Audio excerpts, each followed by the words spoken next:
Good morning, everybody. Welcome to my YouTube channel. I'm Dr. Angel Storm. Thank you so much for joining me today.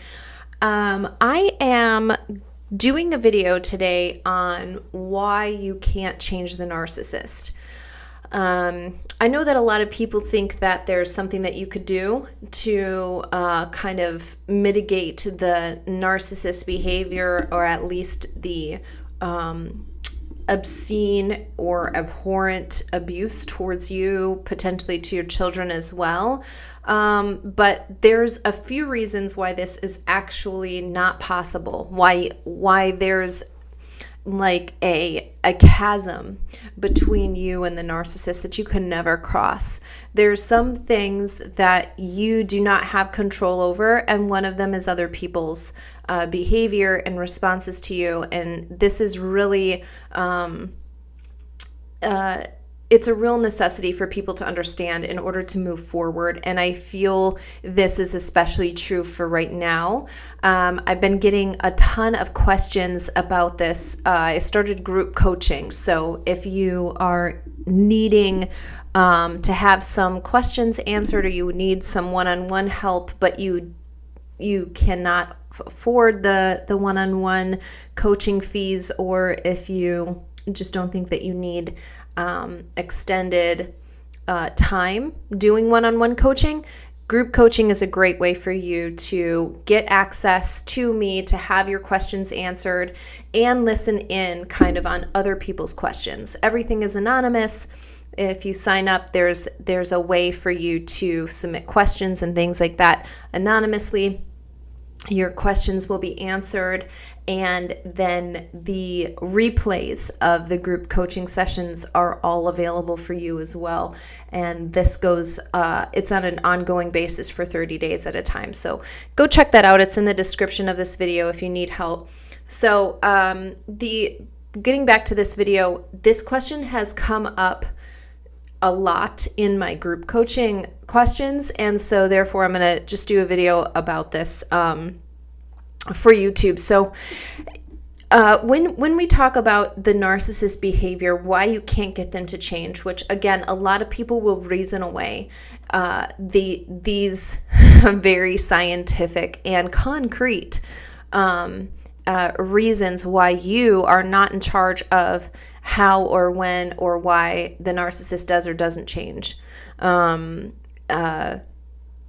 know that a lot of people think if they love the narcissist enough, if they help them heal, wounds, especially from their childhood, if they help them get therapy, if they drag them to counseling, if they provide the narcissist with a very supportive group system around them. These are all things that I've heard in my one-on-one coaching times, and like I said, more and more recently in my group coaching. And so I wanted to do this video so that you actually understand what's going on with a person who has extreme narcissistic traits, or who actually has a narcissistic personality disorder. First of all, the narcissist is fully consumed with themselves.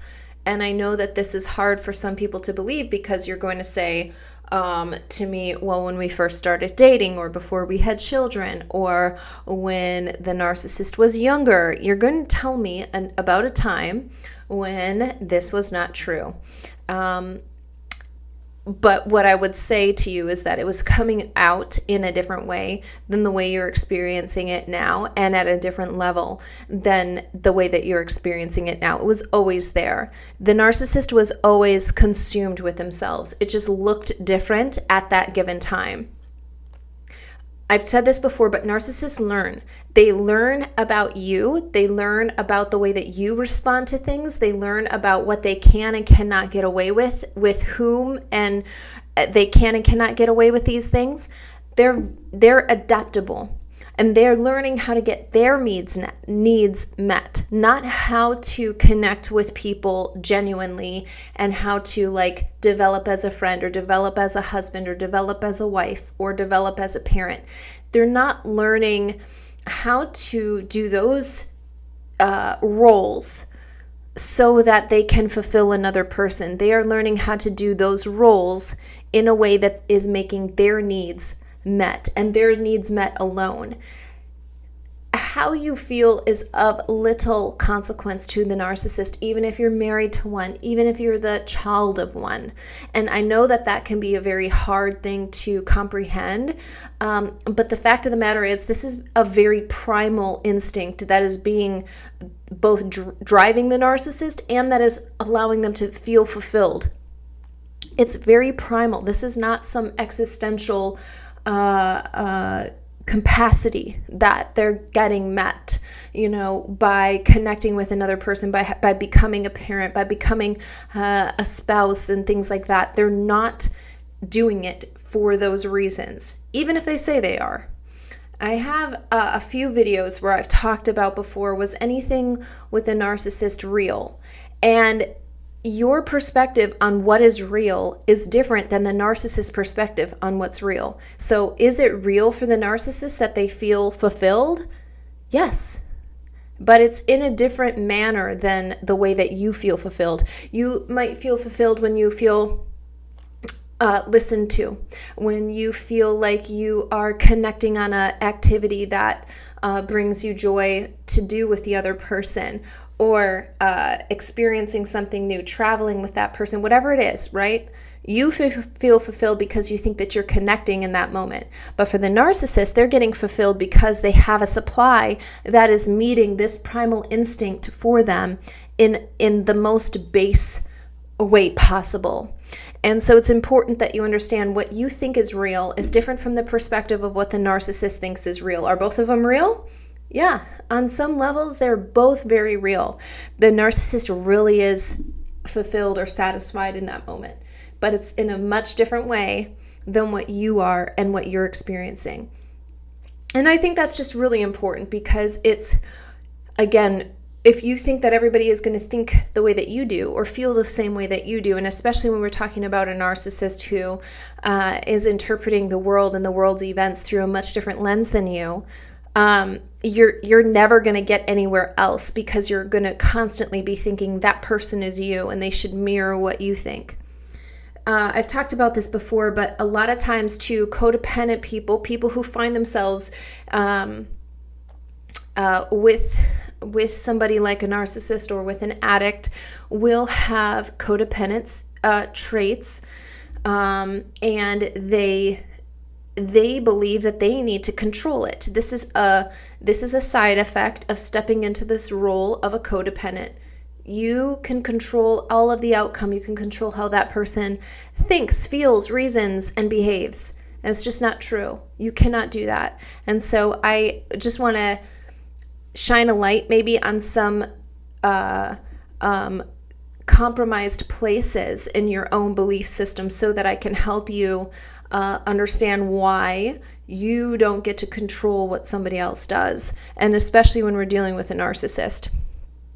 Okay, another reason that these patterns, at the very least, if not this personality disorder, cannot be changed is because the narcissist cannot maintain consistency. The reason why there's cycles of abuse or patterns of abuse, which I think is undeniable. Everybody pretty much agrees like this is going to be a thing, right? We're going to have the love bombing phase. We're going to have the devaluation phase. We're going to have a discard phase. We're going to have the hoovering stage. These are going to be a part of the narcissistic abuse cycle. The reason for that, again, has little to do with you. Your behavior might cause one of these to come quicker than maybe if things just unfolded on their own. However, these phases are coming. These stages are coming. If you think that you can stay in the love bombing stage forever, you're wrong because it's not about you. The narcissist can't maintain consistency. And this is one of the key reasons, one of the truly red flags of a narcissist is that they are inconsistent. They have goals that they never meet. They have little to show for things that they have finished. And if they do finish something, that's like the pinnacle of everything that they've ever done. And so it's really important to understand that the inconsistent nature of a narcissist has nothing to do with you. That's just who they are. That's their personality. This is how they operate. And their inconsistency is actually what fuels the phases like the devaluation phase, right? The narcissist actually feels justified in the way that they treat you during this phase because they can't control whether or not they're consistent. And so if I feel angry, obviously it's natural for me to take it out on you who has made me angry. Even though in my natural, if I was by myself, if I had no interaction with other people, I'd still find myself angry at that time. You just happen to be around, and so therefore I can feel justified by the fact that I'm inconsistent and I can take it out on somebody else as well. The narcissist is going to be inconsistent whether or not they're with you, whether or not they're around people in general. And this inconsistency is one of the reasons why there must be phases to the narcissistic abuse cycle. They cannot maintain something for an extended period of time because nothing is real, right? Real things they'll have some changes, but it'll be minor changes because it's built on a foundation, okay? This is like having a house that's built. Will things inside the house change? Sure. Yeah, of course. You're going to paint a wall a different color. You're going to put stuff, arrange it in a different manner. Okay, fine. But guess what? The house is still the same. With a narcissist, you're stepping into one day it's a house, the next day it's a yurt, the next day it's a tent. Okay, you're not stepping into the same place the same time, right? You're not coming home to the same environment every time you come home. Okay, and that's what I'm trying to say, is that inconsistency is part of the narcissistic personality. And it can cause a lot of issues, not just in their interpersonal relationships, but obviously with the majority of narcissists are not high performing. The majority of them, let me say this, the majority of the narcissists in terms of number, in terms of percentage, are not high performing. The ones you hear about the most are, right? You hear about the doctor who developed or invented the newest thing or cure, who also happens to be a sociopath. You hear about those things more, but that doesn't mean that's the majority of who you're going to bump into. So it's really important that you understand that. There's some other reasons that I could go into here, but what I finally want to end with here is that the reason that you cannot change a narcissist and the reason that the narcissist pattern of abuse is not going to change is because ultimately they lack empathy. They lack the ability to see things from your perspective. They lack the ability to connect with people on a truly emotional level as if they were that person. They cannot do this, and for that reason, your pleadings, your begging of the narcissist to please stop this, go to counseling with me, let's get help, we need a third party to be involved, I need you to change this, I can't live like this anymore. They're falling on deaf ears. The narcissist has no way to meet you on that level, at that ground that you're asking the narcissist to meet you at. They literally have no way to get over there. And I understand that people are going to not like that answer and disagree with it. But the fact of the matter is that you are asking the narcissist, you might as well be asking them to come and meet me on the moon. They cannot get there. They don't have a way to meet you there. They do not have empathy. And for that reason, they will not change because, again, they're self-serving. Going back to my first point in this video is that the narcissist is first driven by this primal instinct to have their needs met. The ability to meet somebody else's needs, and especially above their own, is absolutely unheard of. They're just not able to do that. You're asking them to do something that they are literally not capable of doing. This is why in my videos I tell you that nothing will change unless you change. Your life is not going to change if you keep doing the same behavior and expecting the other person to change. If you want change, you need to change. You need to make a different choice. You need to make a different decision.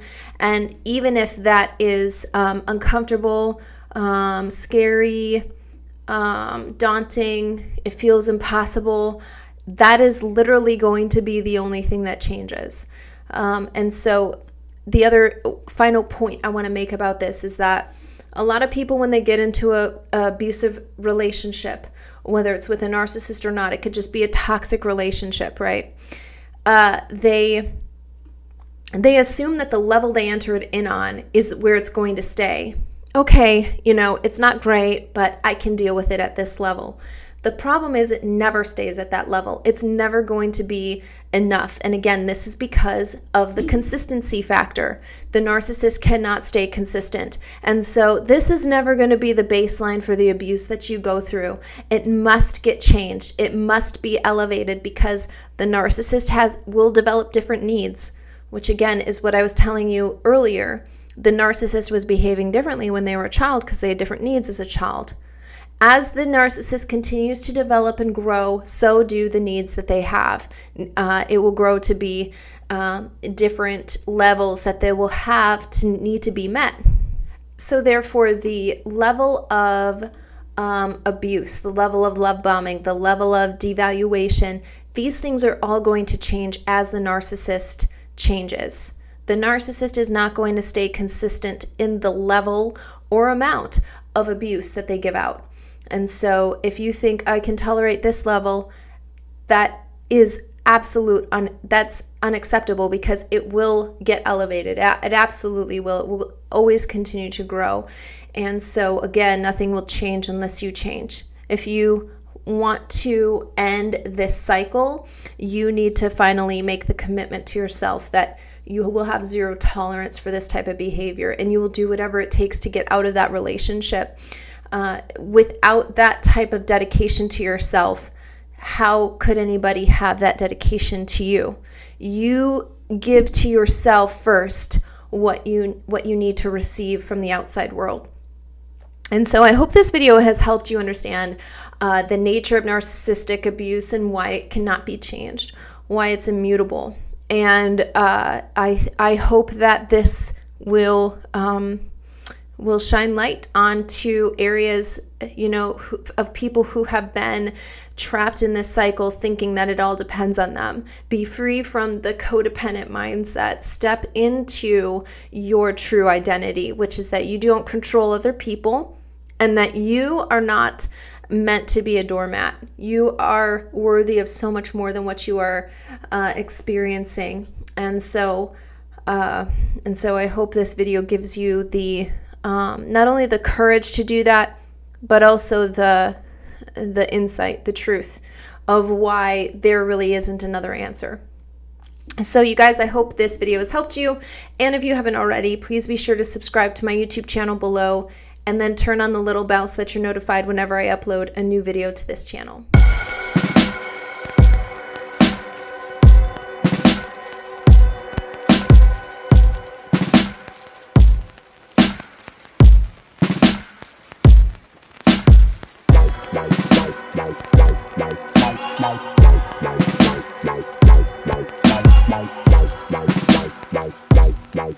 Like